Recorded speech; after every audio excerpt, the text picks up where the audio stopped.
Good evening, everyone. Welcome to the channel. Before I begin, here are my disclaimers. Today I am going to give you an update about SIHUAN Pharmaceutical Holdings Group Limited Annual Report. SIHUAN Pharmaceutical Holdings Group Limited offers a diverse range of businesses and services across various segments. The company's medical aesthetic products segment provides non- or minimally invasive medical aesthetics comprehensive solutions, including filling, shaping, supporting, supplementing, optoelectronic devices, body sculpturing, skincare, and other treatments. In addition to aesthetic products, the company also engages in the research and development, manufacture, and sale of pharmaceutical products. These include innovative medicines, generic medicines, and drugs targeting specific therapeutic areas such as oncology, metabolism, diabetes, cardiovascular and cerebrovascular diseases, modern Chinese medicine, and industrial hemp.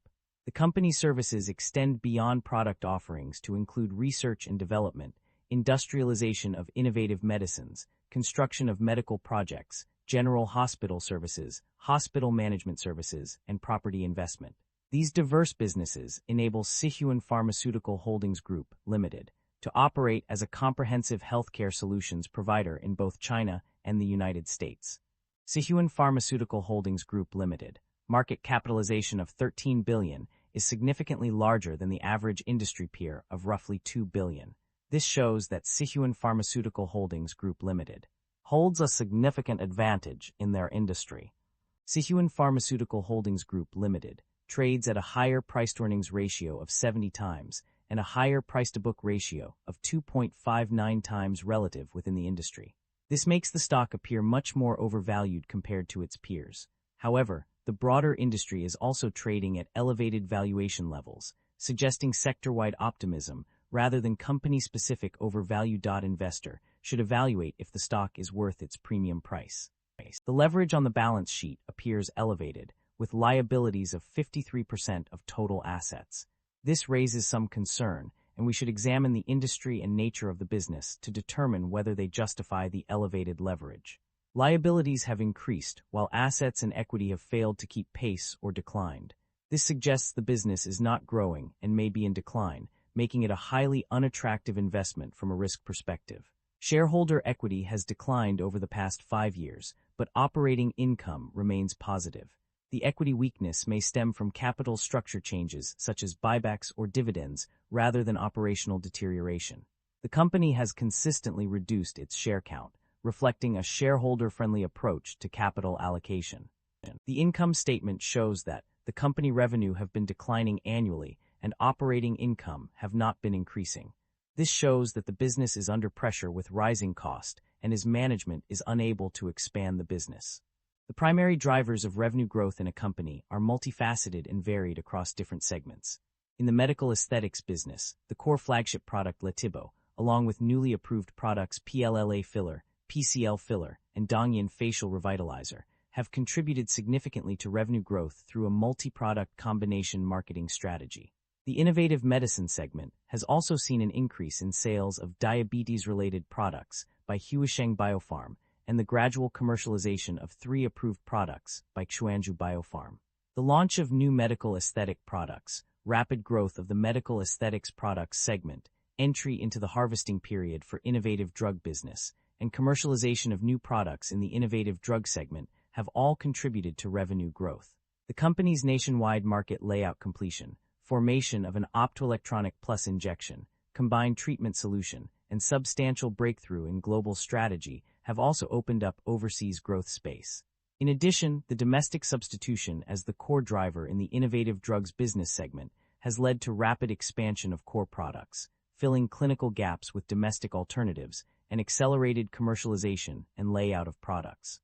The company's unique mechanism and significant efficacy of innovative drugs, outstanding cost-effectiveness, and medical insurance coverage have also contributed to revenue growth. On the other hand, the primary driver of revenue decline is the generic medicine business, which has seen a decrease by 13%. This decline is likely due to increased competition from other generic medicine companies and decreased demand for these products.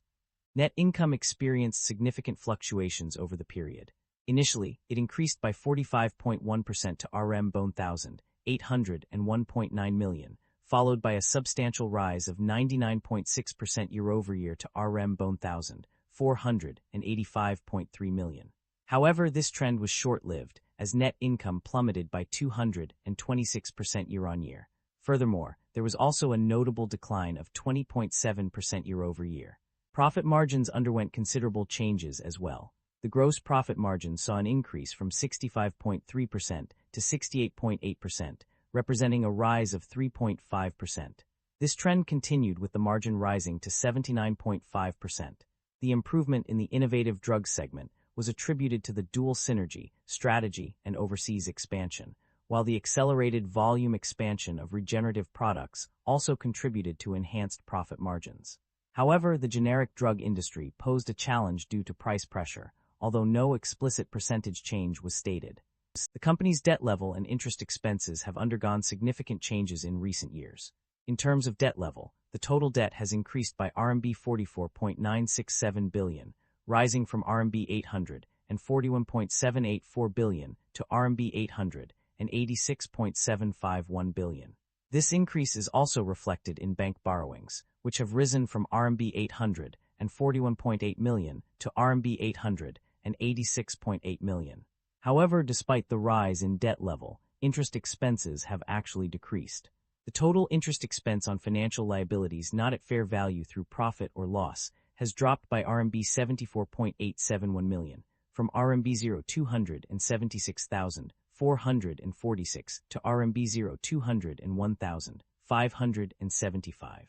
Additionally, finance expenses have decreased by 26.7%, RMB 73.3 million, and interest expenses on redemption liabilities have fallen by 29.1%, RMB 67 million. These decreases indicate that the company is managing its debt more efficiently, resulting in lower interest expenses despite the increased debt level. The company's performance can be analyzed based on its various segments and regions. On the positive side, overseas markets such as the EU, North America, and South Korea have been performing well. Additionally, domestic non-invasive medical aesthetics market main space has shown significant growth. The oncology and metabolism fields in China have also seen success within the innovative drugs business segment. The medical aesthetic business and innovative drug business have been other areas of strength for the company. Furthermore, SIHUAN PHARM, a division under the innovative drugs and other pharmaceuticals segment, has demonstrated good performance. On the other hand, the generic drug business segment has experienced a decline in revenue, with a 13% year-on-year decrease. The generic medicine segment and non-core traditional pharmaceutical or healthcare-related businesses and assets have also struggled.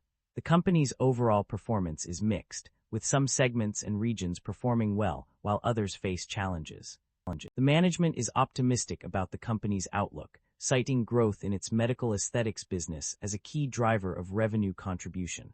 This segment has been performing well, and the company plans to capitalize on this momentum by investing in channel expansion and market promotion for new products. To offset declining revenue in other areas, such as its generic medicine business, the company is implementing cost control measures. Additionally, management is taking proactive steps to meet growing demand by increasing raw material and finished goods inventory. The company's strategy also emphasizes employee development and training, with a focus on investing in human capital rather than material investments or capital assets. This approach suggests that management believes its people are key to driving future growth and success. Overall, the outlook is positive, with a focus on building on existing strengths and adapting to changing market conditions. The company's financial history reveals a consistent trend of paying dividends to its shareholders. This practice has been documented on multiple occasions, specifically noted on page 3, page 48, and page 73 of the extracted summaries. In contrast, there is no evidence to suggest that the company has engaged in share buybacks. In fact, it is explicitly stated that the company did not buy back shares, page 73, indicating a clear distinction between its dividend payment practices and share repurchase activities. That concludes the financial summary for SIHUAN Pharmaceutical Holdings Group Limited. Feel free to comment below, and I will be happy to answer them when possible.